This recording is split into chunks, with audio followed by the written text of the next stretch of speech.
national center status, both are at level 4. Same thing for the region, both are at level 4.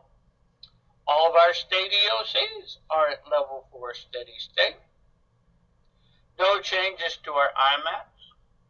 One change to the shelters overnight. The one shelter that was in Travis County has now closed.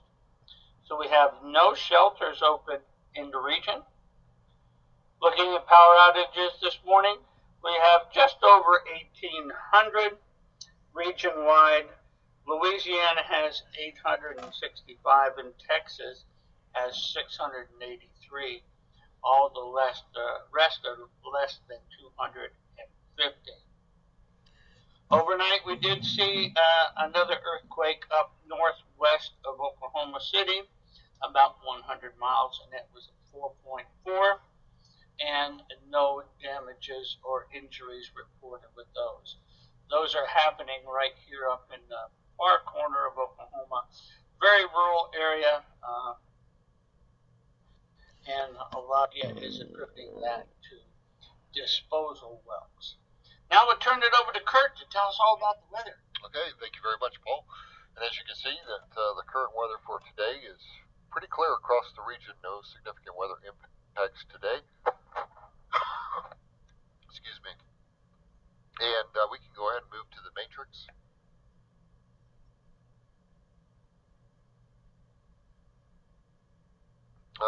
Apologize about that. I had a coughing fit.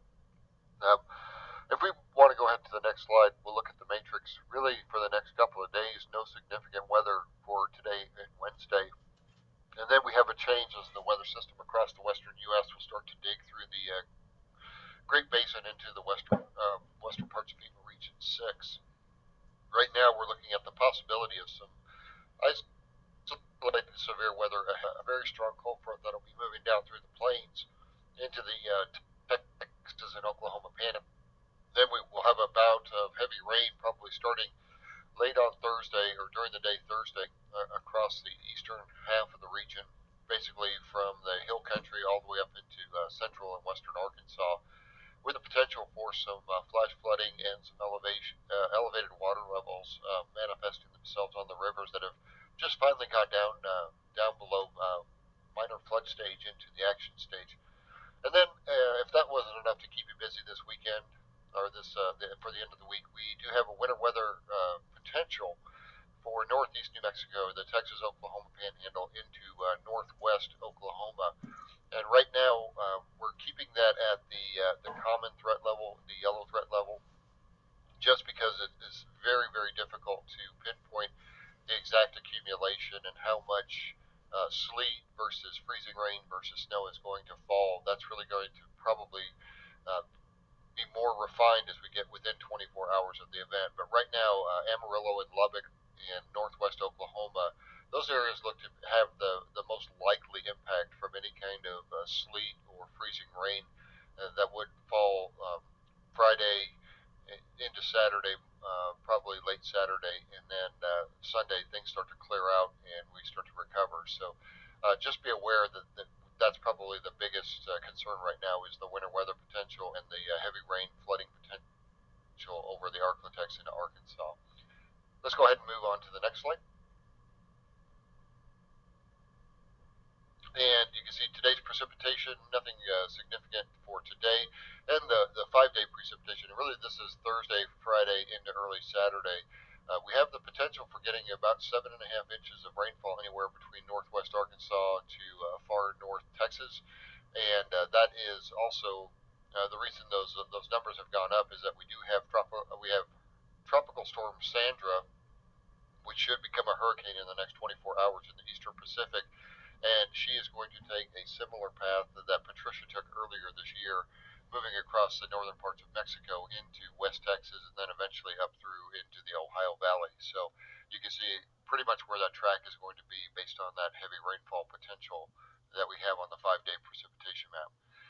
River status, we are continuing to see a gradual improvement in the river status over East Texas into Louisiana and Arkansas. The gauge at Liberty, the Trinity at Liberty, has actually gone down to action stage as of today. So that's one of our major points that we're looking at. So that has come out of flood and is now down into action stage. And we expect a gradual decrease in these water levels until we get rain back in those basins over the Red River into southeast Oklahoma. And then we'll be seeing some elevated rises as we go into the weekend as that rainfall makes its way through the system. And we can go on to the next slide. It is the tropical slide. No activity in the Atlantic Basin, and our drought monitor will be updated. It should be updated Thursday. We might get an early update Wednesday since it is a holiday, but we'll continue to update those as they come in. Space weather, no significant impacts over the next 3-day period. Just a little bit of a bump in activity on Wednesday, as there may be a short burst of activity, but nothing significant to speak of. So, outside of your weather questions, I'll conclude the briefing there. Thank you, Kurt. Appreciate that. If you have any questions, you know what to do. While you're doing that, we will take a look at the meetings this week. Senior Leadership VTC today at 2 o'clock. And the trivia question for today, who was the captain of the Mayflower?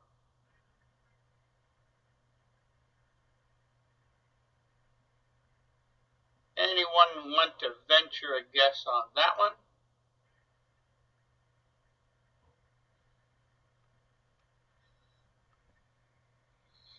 And Kurt, you are indeed correct. Very good. All right, there's the Mayflower and all of our Pilgrim